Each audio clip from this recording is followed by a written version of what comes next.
In today's tutorial, I'm going to show you how to install a microphone on your Dell laptop, tablet, or desktop computer.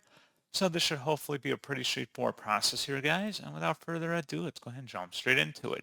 So most devices are plug and play, so if you just plug it in, it should automatically detect it. If it's a wireless or Bluetooth microphone, you might want to open up the search menu and type in settings. Best result, you come back with settings. Go ahead and open that up. Select system on the left panel, and then on the right side, select sound. And then scrolling down underneath input versus pair a new input device, select add device, and then follow through with the on-screen steps.